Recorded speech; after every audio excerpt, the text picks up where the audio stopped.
ये जो नई वीडियो आपकी वायरल हुई है जिसमें आप एक लड़की जो कि शक्ल से चीनी लगती है उसके साथ आप डांस कर रहे हैं, मुफ्ती साहब ये क्यों कर रहे हैं आप? क्या चीन के साथ पाकिस्तान के ताल्लुकात मजबूत करने की कोशिश कर रहे थे या फिर लद्दाख पर चीन का जश्न मना रहे थे आप डांस करके?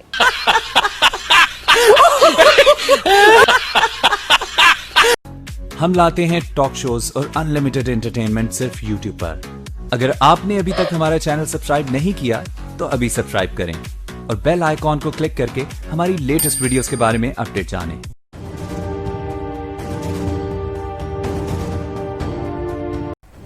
चीन की करतूतों से चीन अब दुनिया में अलग थलग पड़ता जा रहा है।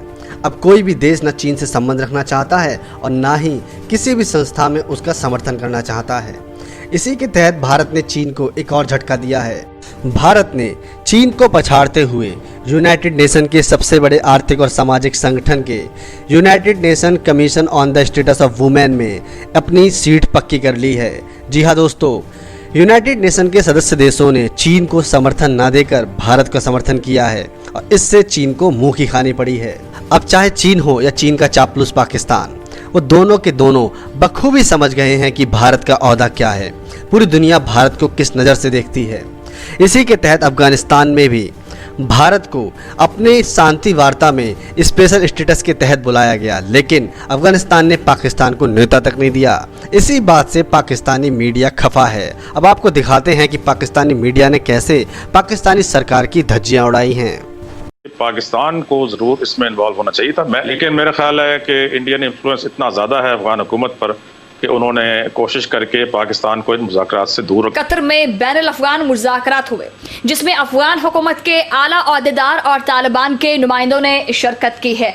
अमरीकी वज़ीर ख़ारिजा माइक पॉम्पियो भी मुज़ाकरात में शरीक हुए। मुज़ाकरात की एक बड़ी ख़ास बात थी और ख़ास बात ये थी कि अफगान हुकूमत की साइड से जो है वो ख़वातीन भी इस मुज़ाकरात में शरीक हुई हैं और अमरीका में अफगानिस्तान से अपनी फ़ौज के मुकम्मल इनखला की यकीन दहानी भी करा दी है। अब सवाल यहाँ पर कुछ हिस्से से पैदा होता है कि क्या पुरअमन अफगानिस्तान के ख्वाब को हकीकत का रूप मिल सकता है या नहीं। जी सवाल के साथ डॉक्टर साहब मैं आपकी तरफ आ रही हूँ, आपको क्या लगता है इस हवाले से? उसमें उन्होंने यही कहा है कि बिल्कुल अफगान पीस सोल्यूशन इससे निकल सकता है। इसमें सिर्फ ये है कि दोनों जो फरीक हैं इस वक्त जो बातचीत हो रही है, आपको जैसे मालूम है, वो हो रही है तालिबान के दरमियान और जो हुकूमत है वहाँ पर अफगानिस्तान में आजकल, उन दो के दरमियान हो रही है। तो इससे पहले 1 साल तक मुज़ाकरात हो चुके हैं अमेरिका के दरमियान और तालिबान के दरमियान। अब ये इनके आपस में मुज़ाकरात हैं।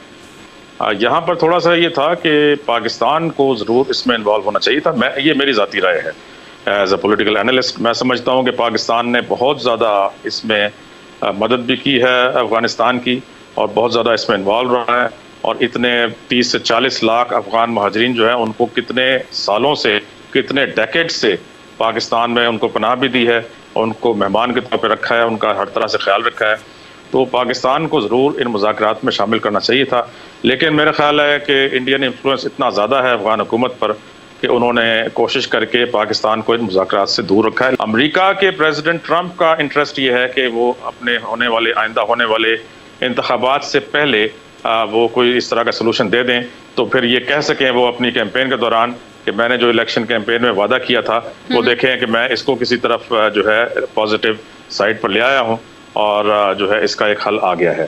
तो अब सिर्फ एक ये चीज़ है कि एक दिन का तातुल पैदा हुआ है इन मुज़ाकरात में और ज़ल्मे खलीज़ाद जो है खलीज़ाद वो क्या नाम है इनका, वो जो है आज पाकिस्तान आ रहे हैं और हमारी फ़ौजी और सिविल क़यादत से बातचीत करेंगे। उसमें वो पाकिस्तान का मेरा ख्याल है चाह रहे हैं कि पाकिस्तान कोई ना कोई अपना पॉजिटिव किरदार अदा करे इन मुज़ाकरात को कामयाब बनाने में। जी हाँ, क्योंकि अमरीकी भी इसके को चाहते हैं और तालिबान भी चाहते हैं। साहब आपकी तरफ आ रही हूँ, क्या राय रखते हैं इस हवाले से?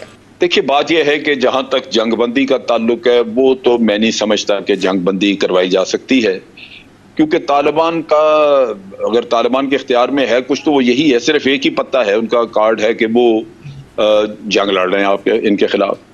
अगर जंग बंद हो जाती है तो तालिबान का क्या हैसियत रह गई वहां पे, क्या उनका इम्पैक्ट रहेगा या वो कोई अपना असर रसूख मेंटेन कर सकते हैं? अगर हुकूमत पे दबाव है तो इस जंग का है और इसी की वजह से वो तालिबान के कुछ मुतालबात मानेंगे।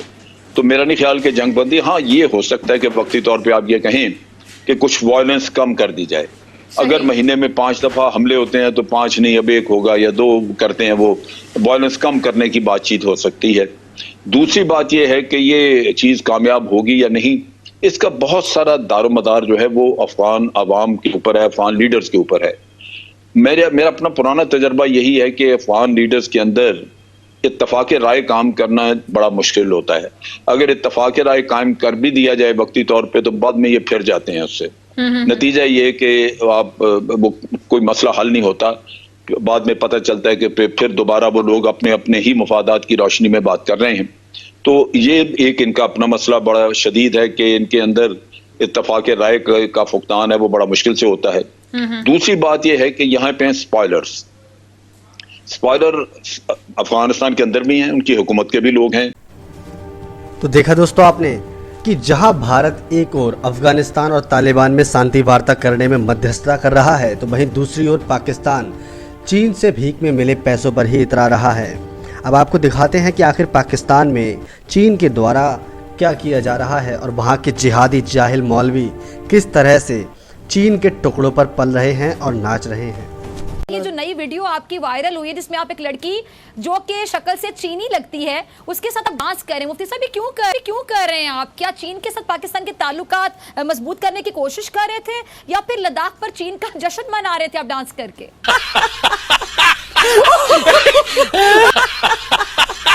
बिस्मिल्लाहिर्रहमानिर्रहीम। मोहतरमा, बात यह है कि मैंने हमेशा कोशिश की है कि मैं हकीकत की बात करूं, सच्चाई की बात करूं। मैं ख़ताकार ज़रूर हूं, लेकिन अल्हम्दुलिल्लाह मेरी अब तक की जो इलेक्ट्रॉनिक मीडिया पे और प्रिंट मीडिया पे और सोशल मीडिया पे जितनी गुफ्तगू है, लोग मुझसे इसलिए प्यार करते हैं कि मुफ्ती अब्दुल कवी ने हमेशा हकीकत की बात की और सदाकत की बात की। मैं हल्फन ये कह सकता हूँ कि ये जो लिबास मेरा दिखाया गया है, डांस हो रहा है, हकीकत है, सदाकत है, मुझे आपकी बात समझ नहीं आई। ये चीनी खातून के साथ डांस किया जा रहा है, ये हकीकत है, सदाकत है, ये क्या है? मैं यही बात तो कह रहा हूँ ना कि मोहतरमा, बात यह है कि मैंने हमेशा हकीकत और सदाकत की बात की। मुफ्ती अब्दुल कवी गलत बयानी नहीं करता। सूरत हाल ये है कि जो शक्ल दिखाई गई है और जो कमीज़ दिखाई गई है, मैं हल्फन कह सकता हूँ कि आज तक इस रंग की कमीज़ न मैंने सिलवाई और न मैंने पहनी। जो लोग मुझे हमेशा देखते हैं उनको मालूम है कि मुफ्ती अब्दुल कवी बड़े खुले कपड़े पहनते हैं। इस तरह के टाइट किस्म के कपड़ा या इस किस्म की टाइट किस्म की कमीज़ मैंने आज तक नहीं पहनी। यही तो जुर्म है ना मेरा, यही तो जुर्म है ना मेरा।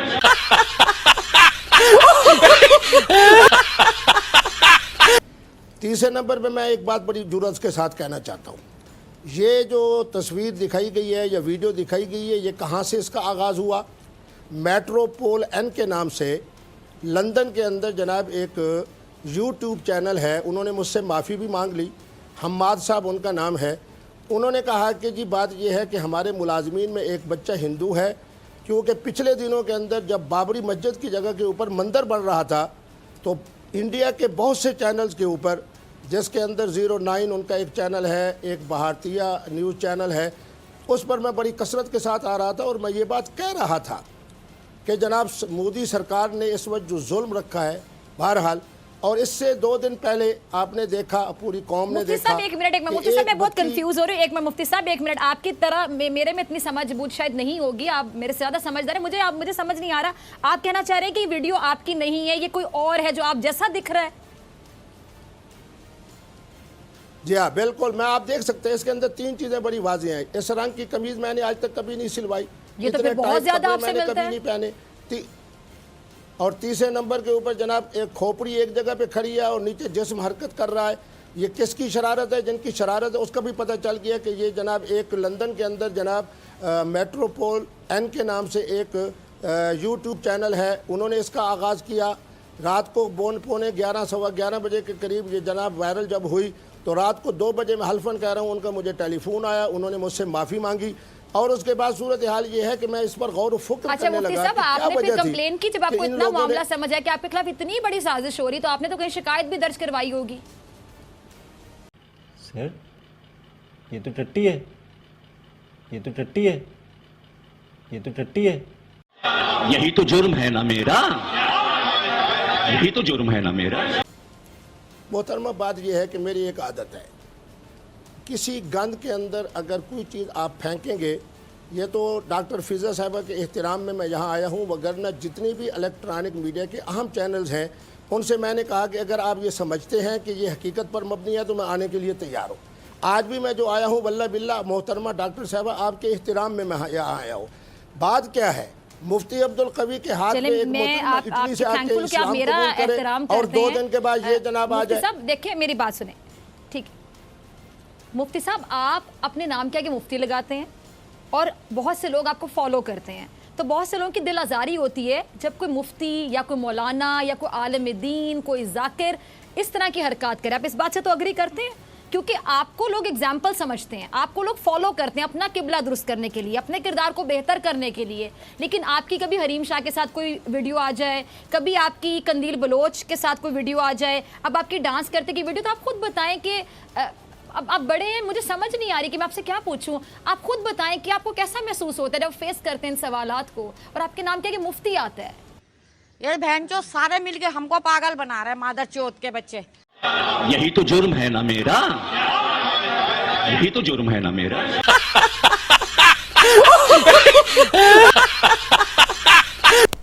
तो दोस्तों ये थी आज की वीडियो। आपकी वीडियो कैसी लगी प्लीज़ इसे लाइक कीजिए, शेयर कीजिए, सब्सक्राइब करना ना भूलिए आपके चैनल EFCD को। और दोस्तों पाकिस्तान के बारे में और जिहादी जाहिल मुफ्तियों के बारे में अपनी दिल खोलकर कमेंट करते रहिए। जय हिंद, वंदे मातरम।